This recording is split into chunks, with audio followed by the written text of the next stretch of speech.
नमस्कार। आज हम भारतीय संविधान की प्रस्तावना पर गहराई से बात करेंगे। इसे संविधान की आत्मा भी कहते हैं, उसका पहचान पत्र भी। जी हाँ, बिल्कुल।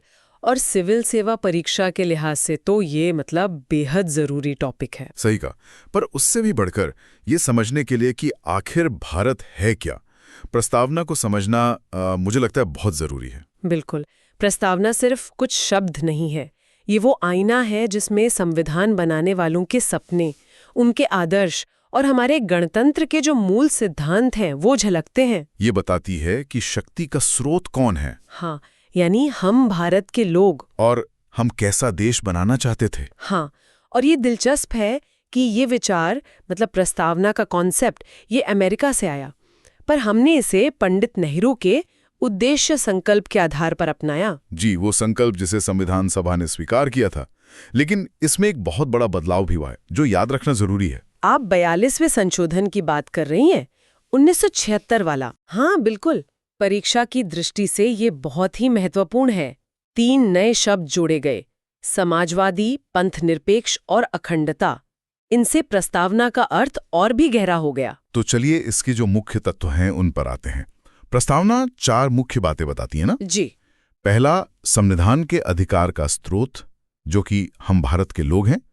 दूसरा, भारतीय राज्य की प्रकृति, यानी संप्रभु, समाजवादी, पंथनिरपेक्ष, लोकतांत्रिक, गणराज्य। तीसरा, संविधान के उद्देश्य, न्याय, स्वतंत्रता, समता, बंधुता। और चौथा, संविधान अपनाने की तिथि 26 नवंबर 1949। ठीक है, तो इन मुख्य शब्दों को जरा खोलते हैं। शुरुआत करते हैं संप्रभु से। इसका क्या मतलब है? संप्रभु मतलब सॉवरन। सीधा सा अर्थ है कि भारत किसी और देश पर निर्भर नहीं है। अपने आंतरिक और बाहरी सभी मामलों में वो पूरी तरह स्वतंत्र है, अपने फैसले खुद लेता है। लेकिन हम कॉमनवेल्थ या यूएनओ के सदस्य हैं, उससे फर्क नहीं पड़ता। नहीं, देखिए, ये सदस्यता स्वैच्छिक है, ये हमारी संप्रभुता को सीमित नहीं करती।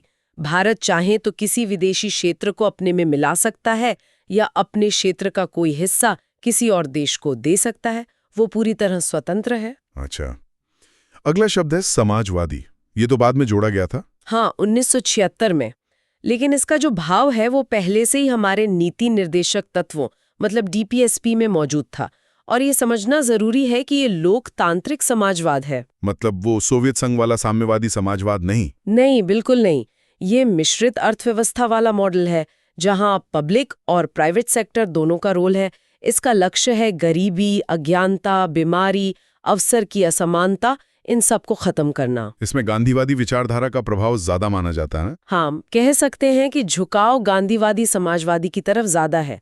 हालांकि ये भी सच है कि 1991 की जो नई आर्थिक नीति आई, उसने इस शब्द की व्याख्या को थोड़ा बदला है, या कहिए कि बहस का मुद्दा बनाया है।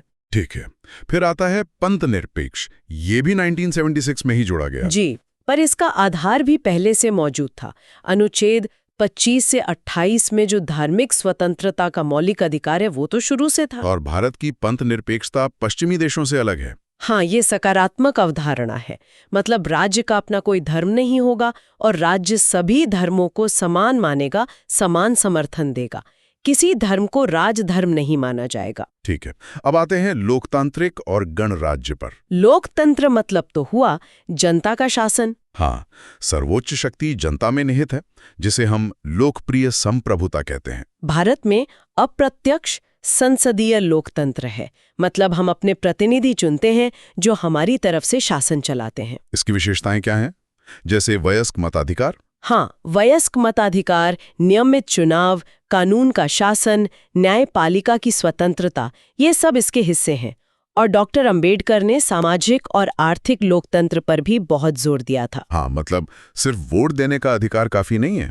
बिल्कुल, स्वतंत्रता, समानता, बंधुता, ये तीनों मिलकर ही लोकतंत्र को सार्थक बनाते हैं। और गणराज्य, रिपब्लिक। गणराज्य का मतलब है कि देश का जो प्रमुख है, यानी हमारे राष्ट्रपति, वो चुने हुए होते हैं।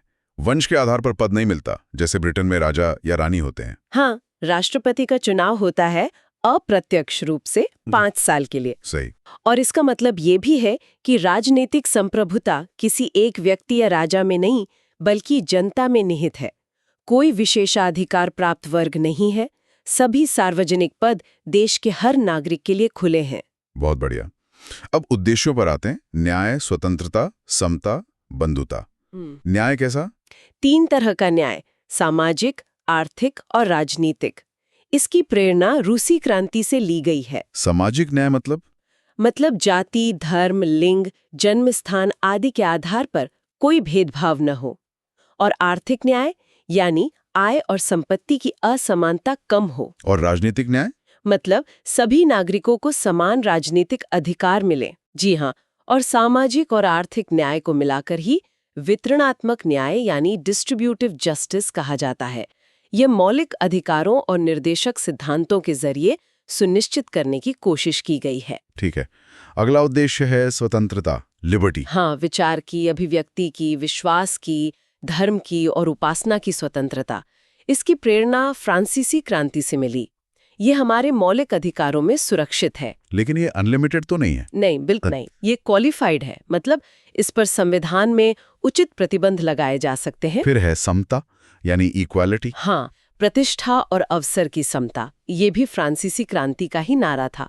इसका मतलब है कि समाज के किसी भी वर्ग के लिए कोई विशेष अधिकार नहीं होंगे और सबको आगे बढ़ने के समान अवसर मिलेंगे। इसके लिए संविधान में क्या प्रावधान है? देखिए, नागरिक समानता अनुच्छेद 14 से 18 मौलिक अधिकार में है।